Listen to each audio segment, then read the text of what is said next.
जय श्री कृष्ण दोस्तों, BSR family में आपका स्वागत है। दोस्तों आज मैं आपको 16 सोमवार की पूजन विधि और साथ में आपको उद्यापन विधि बता रही हूँ। किस प्रकार आपको व्रत करना चाहिए, क्या नियम है, क्या खाना चाहिए, आपको संपूर्ण जानकारी दे रही हूँ कि पीरियड्स के समय पर आपको क्या नियम निभाने चाहिए।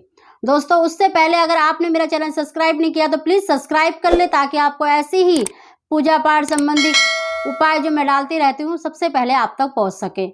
दोस्तों 16 सोमवार का व्रत देखिए किसी भी मनोकामना के लिए आप रख सकते हैं। संतान के लिए, घर की सुख समृद्धि के लिए, अच्छे वर के लिए, अच्छी कन्या के लिए, कोई भी इस व्रत को रख सकता है।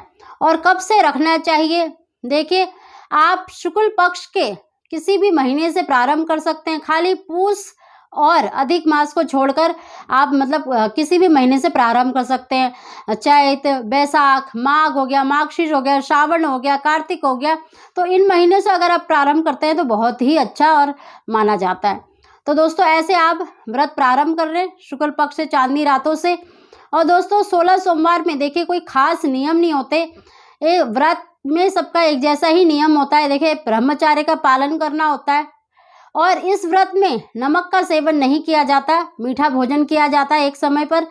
और आपको जितना हो सके भगवान के ध्यान में, उनके मंत्रों के उच्चारण में ही, देखिए झूठ नहीं बोलना चाहिए, झूठे लोगों से दूर रहना चाहिए। ये तो सारे व्रत में ही नियम होते हैं। तो इस प्रकार आप नियम कर सकते हैं। और एक खास नियम होता है दोस्तों कि इस व्रत में आपको जो खाट होती है उस पर नहीं सोना होता है। आप लकड़ी के बेड पर सो सकते हैं, खाट में नहीं सोना चाहिए इस व्रत में खासकर। और दोस्तों पूजन विधि देखिए, आप सुबह सोमवार के दिन जिस दिन आप सोमवार पर भी सिर धो सकते हैं। कई लोग कमेंट करके पूछते हैं कि मैम सोमवार के व्रत में सोमवार के दिन सिर धो सकते हैं कि नहीं। देखिए अवश्य धो सकते हैं। खाली जब जैसे पीरियड्स टाइम होता है, देखिए उसमें कोई भी व्रत नहीं किया जाता। अगर आपने जैसे व्रत रखा है और व्रत रखने के बाद जैसे पूजा पाठ आपने सुबह कर ली है, दोपहर पीछे अगर आप जैसे पीरियड्स हो गए हैं तो वो व्रत खंडित नहीं होता, वो काउंट में आ जाता है। उसको फिर खंडित नहीं माना जाता। अगर आप पीरियड्स में हैं तब आप व्रत नहीं रख सकती हैं और उस दिन को उस दिन को छोड़ के अगली बारी से काउंट कर सकती हैं। इस प्रकार आप व्रत कर सकती हैं। और पीरियड्स के समय पर देखिए अगर चौथा और पांचवा दिन जिस दिन लेडीज शुद्ध होती है उस दिन सिर अवश्य धोया जाता है। तो उस दिन अगर सोमवार पड़ जाता है तो उस दिन सिर नहीं धोना चाहिए। जब पीरियड्स टाइम से शुद्ध हो जाते हैं, चौथा या पांचवें दिन जब आप सिर धो रहे हैं, अगर उस दिन सोमवार पड़ जाता है तो उस दिन सिर नहीं धोना चाहिए। इस बात का जरूर ध्यान रखें। एक तो ये नियम है। और दोस्तों देखिए पूजन विधि में आप साधारण रूप से 16 सोमवार व्रत कर सकते हैं। और आखिरी का दिन जो होता है उस दिन पूरी विधि विधान से आपको सामग्री अवश्य अर्पित करना चाहिए। अगर आपका सामर्थ्य नहीं है तब भी मैं आपको बता रही हूँ। देखिए सबसे पहले पूजन विधि में आपको सुबह स्नान करके शुद्ध वस्त्र धारण करनी चाहिए और पंचामृत बनाकर, देखिए दूध, दही, घी, शक्कर, थोड़ा सा गंगा जल डाल के ऐसे पंचामृत बना ले। नहीं है तो आप कच्ची लस्सी से दूध और दही से और जो भी आपके पास शक्कर है वो चीज़ डालकर ऐसे लस्सी बना ले। और आप शिव जी के मंदिर में देखिए जो भी आपके पास फूल, पुष्प, फल है, देखिए शिव जी के पूजन में बेलपत्र, धतूरा, भस्म, ये चीज़ें अवश्य अर्पित करी जाती हैं। अगर मौसम के अनुसार उस समय पर आपके पास बेलपत्र, धतूरे नहीं हैं तो कोई बात नहीं, लेकिन अगर हो तो अवश्य ही चढ़ाने चाहिए। इससे शिव जी अति प्रसन्न होते हैं। तो ये चीज़ कर सकती हैं। और पंचामृत लेकर आप जो भी आपके पास रोली, मोली, पुष्प हैं वो सब ले जाकर आप शिव जी के मंदिर में जाएं। वहाँ पे सबसे पहले तो देखिए संकल्प करिए, सीधे हाथ में थोड़ा सा जल लीजिए और विष्णु विष्णु विष्णु बोलकर अपना नाम, गोत्र का उच्चारण करके और किस मनोकामना से आपको व्रत करना है वो बोलिए। उसके बाद उस जल को शिव जी पर छोड़ दीजिए। आप सबसे पहले देखिए पंचामृत से जल अर्पित करें। पहले सबसे पहले गणेश जी पर, फिर कार्तिकेय जी पर, ऐसे माता पार्वती पर, नंदी पर जल अर्पित करें। उसके बाद सबसे लास्ट में जो शिवलिंग होता है उस पर पतली सी धार करते हुए ओम नमः शिवाय का जाप करते हुए, उच्चारण करते हुए जल अर्पित करें। उसके बाद शुद्ध जल से आपको शिव परिवार को स्नान कराना चाहिए। फिर रोली से, अक्षत से तिलक करना चाहिए सभी पर और मोली अवश्य अर्पित करनी चाहिए। दोस्तों सबसे देखिए शिव जी पर जो सफ़ेद चंदन होता है उससे तिलक किया जाता है। बाकी पर जैसे माता पार्वती या गणेश जी पर आप रोली से तिलक कर सकती हैं। ऐसे आप धूप दीप जलाकर मतलब कथा का श्रवण कर ले।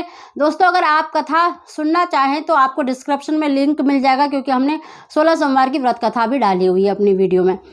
तो इस प्रकार आप कथा पढ़ लें और उसके बाद देखिए पहले दिन आप अवश्य मतलब आटे का चूरमा अवश्य बनाएं और उसको मतलब शिव जी पर भोग लगाएं, और जो जो वहाँ पर लोग हैं उनको भी अवश्य ही बांटें। दोस्तों इस व्रत में वैसे तो चूरमा ही खाया जाता है, अगर आप जैसे नहीं खा सकते हैं। देखिए मीठा भोजन किया जाता है। आप 3 बजे के बाद संध्या मतलब सूर्यास्त से पहले आप किसी भी संध्या के समय एक समय मीठा भोजन कर सकते हैं। आप पराठे बना लें, मीठी दही से खा सकते हैं।